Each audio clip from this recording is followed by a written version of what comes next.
All right, guys. Today we're here with Peter Blake from the Sports Web. And if you're a sports fan on Tampa Bay, I know you've already heard of my man. He's definitely doing big things. He's the go-to guy as far as what's happening in the sports world. And we have the unique opportunity to interview him today. I get to know a little bit about the man with the voice. So um, without further ado, let's jump into it. I like to start from the beginning of every story. That's how you know it's going to be a great story. And let me ask Mr. Blake, where did you grow up, and how did you get involved in and into what's evolved into your sportscasting today? Well, I actually grew up here originally in Clearwater, Florida. So I'm from Florida, which is an anomaly, if you will. Most people here are from the north or somewhere else. So, being from here, I take a lot of pride in my sports broadcast. Of course, covering Tampa Bay right now when it comes to the Tampa Bay Buccaneers, the Tampa Bay Lightning, and of course, the Tampa Bay Rays. Man, I'm actually originally from Florida myself. A lot of people on this side may not know that, but my mom is a Tampa Bay Bucks fan. She's diehard Tampa Bay Bucks fan. She's one of the people that cannot watch the Bucks play, but not because of anything like with them. It's more so because her heart goes up and down with every play. So she doesn't want to miss anything, but she don't want to necessarily watch it either. You know what I'm saying? So a smart mom, because she's a Bucks fan right now. It's the way to go, especially with Tom Brady coming to town here the last couple of years and being a Super Bowl winner in 2020. But your mom's got to keep on watching. I know it for a heart attack, but get the antacid ready, tums, because that's what's been here the last couple of years with the Tampa Bay Buccaneers. It's been it gives you a little heartburn, a little heart attack, but you get over it. At the end of the day, it's all worth it, right? it's all worth it, man. To make it even better, my dad's a Saints fan, so anytime they play, it's I don't know if they're going to get divorced. Yeah, I don't know if they're going to get divorced. I don't know if they're going to. It should be. I mean, your mom should make your dad sleep on the couch when that's happening, because the Saints have absolutely dominated the Bucks. Besides the playoff game, the divisional playoff win by the Bucks, of course, your dad must have still been sleeping on the couch, but your mom must have been just elated after the Bucks beat the Saints in 2020 postseason. But yeah, the Saints have been the thorn in the Bucks side. So that's a tough marriage, my friend. I don't know how that works out. Bucks fans hate Saints fans. Wow. Hey, it works for him, man. It works for him. I just learned the hard way. I just stay out of it, man. I just stay out of it. You're like the mediator, or are you your mom's side? I take your mom's side at the end of the day, but I just disappeared from the time that the game is on. Yes, sir. I don't want to make anybody mad or upset, but then you did say the Lightning are doing their thing, and as everybody they're doing their thing as well, man. It's just been a great time for the Tampa Bay area recently, and man, it's really good to see. As far as getting into sportscasting, even was it something that you always were interested in as a child as well, or is this something you developed, as you got a little bit older, or what got you into the world? Well, basically, I was corrupted by my father at 8 years old. He said, look, you're leaving the house. True story, but really not. He said, look, you're going to be a Tampa Bay fan. You're going to be a Bucks fan at the time. You're going to be a Florida State fan, and whatever local team comes to mind at that point. And of course, the Rays come later on. The Lightning come later on. You're going to be a fan of those teams. So I always wanted to play sports, couldn't play sports, didn't have the body, broke a lot of bones, and it really made my dad upset. So he said, look, why, instead of, trying to play sports and fail, why don't you try to be a sports broadcaster? And that's what I got into, because it was my love. And so it's all I've ever known and all I've ever loved. And it's just a beautiful thing to talk about sports, entertain people, educate people at the same time, and bring some joy to somebody's life. Because I've talked to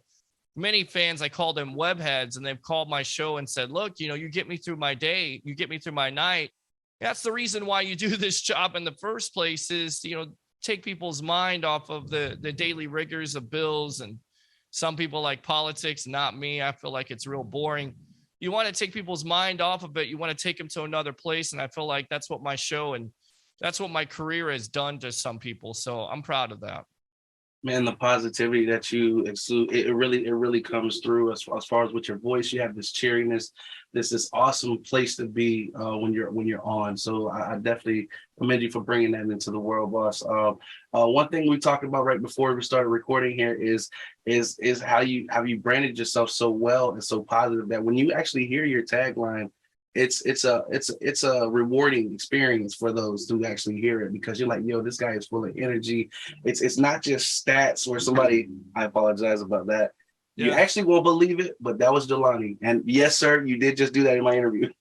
That's all right. That's okay, That's Jelani. You're forgiven for that. But what you're talking about is bring your passion, bring your excitement. Just don't bring any nonsense. And it's funny, the job that I was working at the time, which is about 10 years, a Policy Scout sales job, I used to have to do the meetings in the morning and, to rev everybody up and motivate them. And I used to say that, and it kind of caught on. And now everybody says it. So it's not just the sports web thing, although it originated at the radio station I worked for in Clearwater. I was trying to come up with something, and then I came up with the evolution of sports talk television. And really what I do is streaming. And a lot of people just don't do that and do the way I do. So it's kind of caught on a little bit more throughout the years. And I feel like it's the future. So again, it's the evolution. And then also we're evolving as sports broadcasters. We're evolving as people. So I feel like it all matches up. I've done a pretty good job of branding myself. I think people like it. They appreciate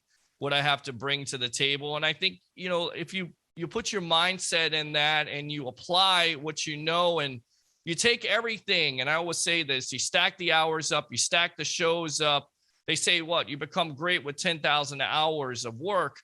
I'm trying to do that. I'm trying to become great. And when I'm not great and I'm bored with that, I want to become the best. So I feel like people see that, they see the hard work, and it's just been a wild ride with some of the things that have happened to me lately. It's just a beautiful thing. And I just love the people that are around for it, my friends, my family, and of course the support. Because I always say, look, you do sports broadcasting, you can do all these shows you want to, but if you don't have fans supporting it, because they're the lifeblood of sports, you have no show. You're just basically talking to a plastic object, which is that camera right there.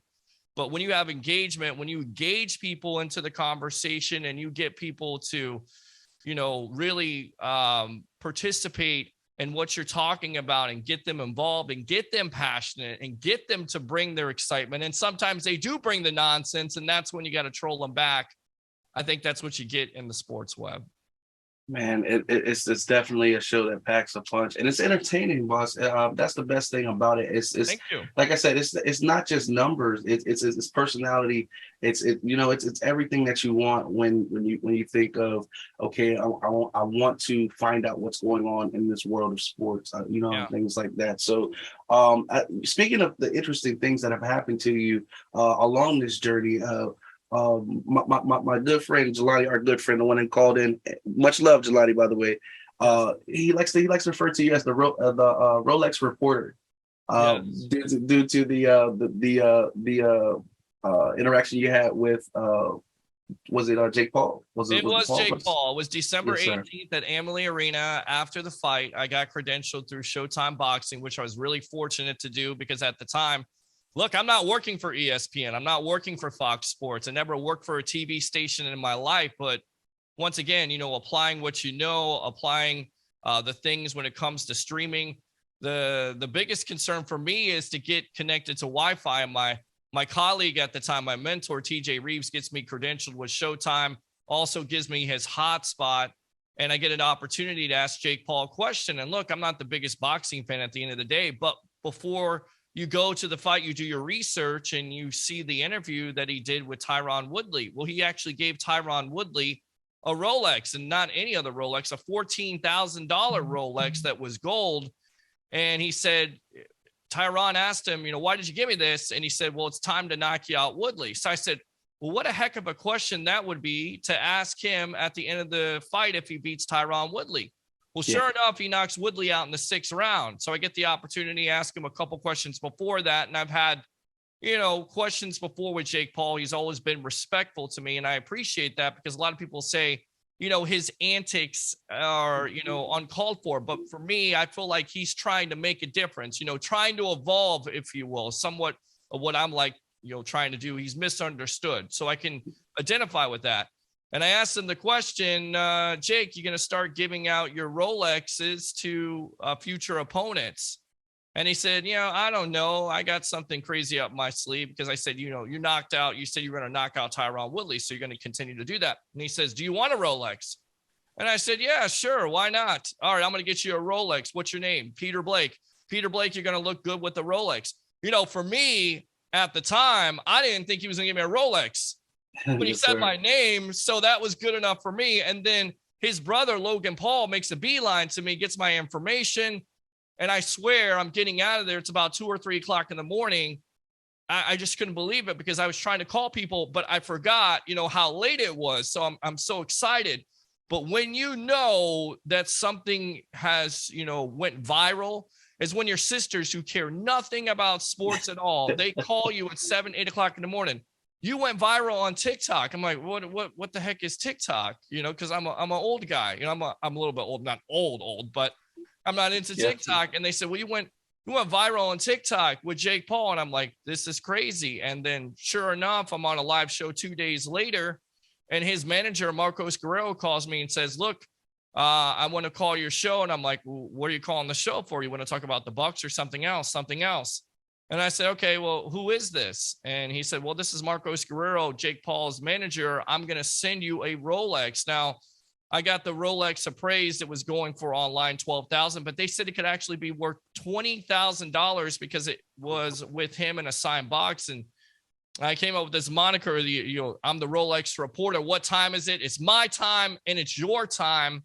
So it's just been a blast. And it was really, it came out of nowhere, but it's all about, getting that moment and having that moment and shining in that moment, and asking a question that maybe somebody didn't think about asking. So I feel like it's been a very cool situation. I'm very blessed to have it, and I'm looking forward to talking to Jake again. Yes, sir, man. That's definitely an awesome a story that came from, just you being, doing what you do naturally, and seizing opportunity.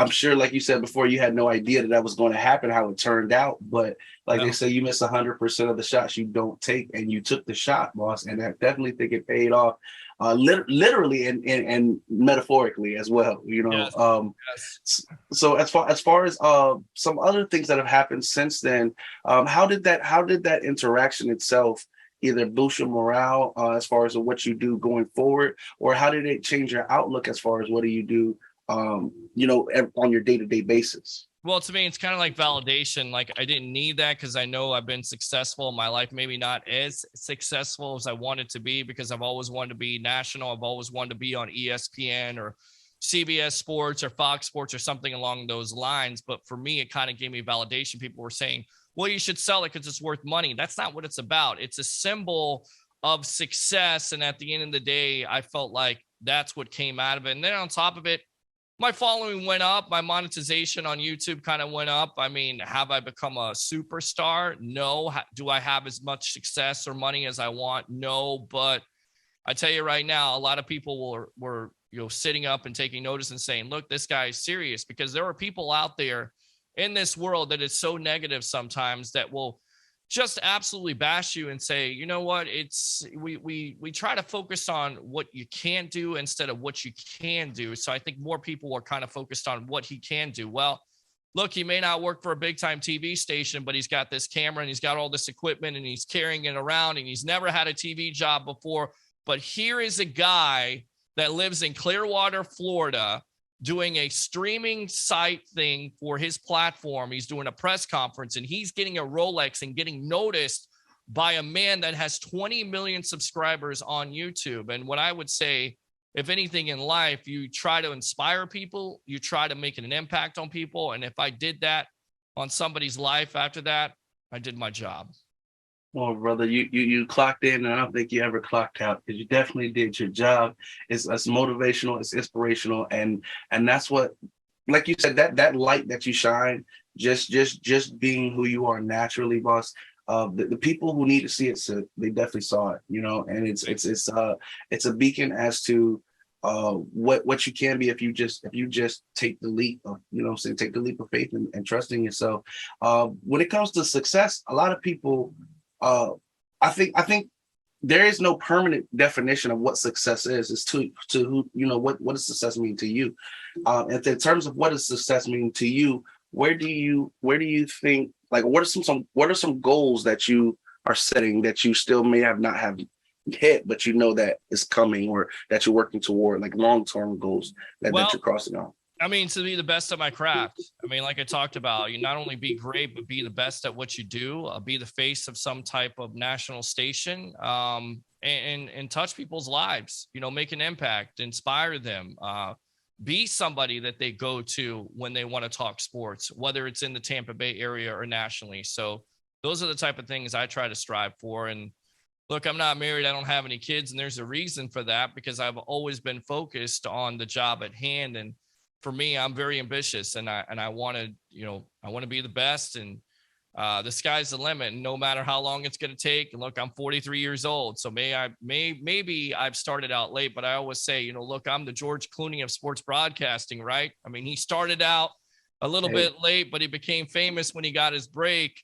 If that could be something, I'm definitely all about it. So for me, it's just all about being great, being the best at what I do, having people look to me, and being the face of one of those national companies that we talked about before, either Fox Sports, CBS, ESPN. I love sports, and it's all I've known. So that's kind of what it is for me.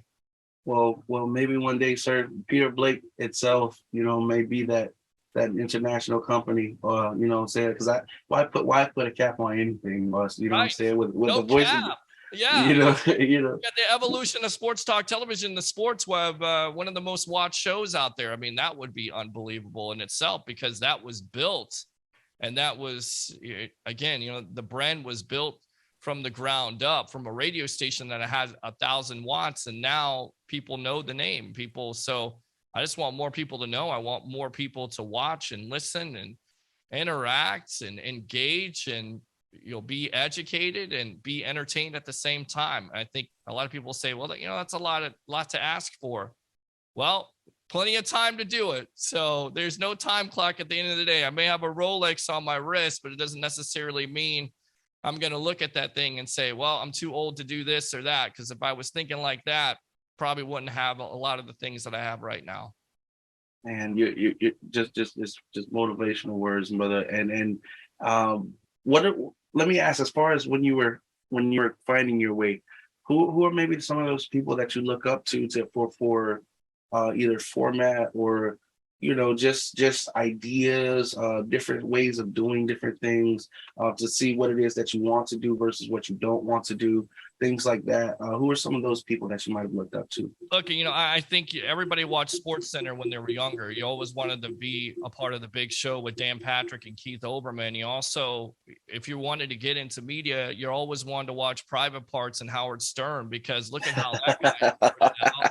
I mean, that's motivation in itself. He became the king of media, and look, he did it in his own way. I think that's where you go. Howard Cosell, I was a big guy like that. Tell it like it is. So there are many influences. I mentioned TJ Reeves before. That's a guy. Leo Haggerty. I mean, there's guys locally here that I've loved and listened to, and I've tried to take something from them and apply that to what I have, and then put my own spin on it and my own personality into it. And I feel like if you do that, people will love that.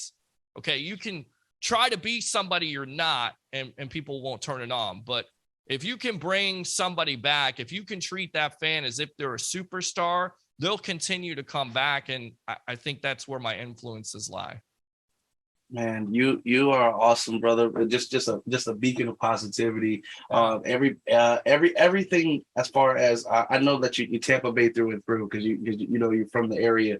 Are you one of the sports guys, as a sportscaster, are you one of the sports guys that can get into one of those arguments when it comes to talking teams, or how is the locker room talk, or how is Sunday for you, boss? I know it's just one of those things where are you always at bat for Tampa Bay, or are there other teams that you follow as well? I don't want to say nothing that's going to get you if you got loyal people, I don't want you to say anything crazy, but you know what I'm saying? Do you watch and follow other teams as well? Or is it more so like, hey, I'm a diehard Tampa Bay fan. This is where I want to be. This is all like, you know what I'm saying?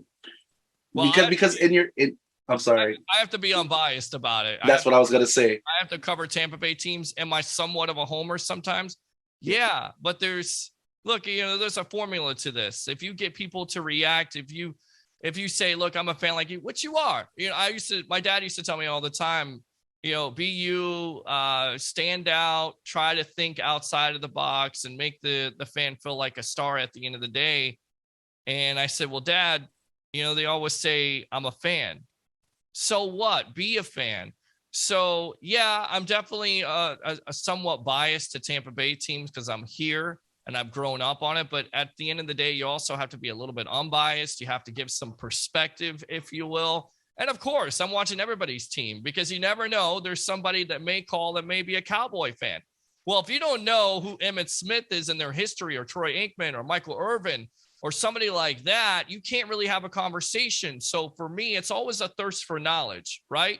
I mean, the more you know, the more you can apply that, the more you can be better at what you do at your craft. So I'm always working to watch sports, do research, read as much as I can, and know every situation, because you never know when somebody's going to call and throw you that curveball. You got to be ready for it.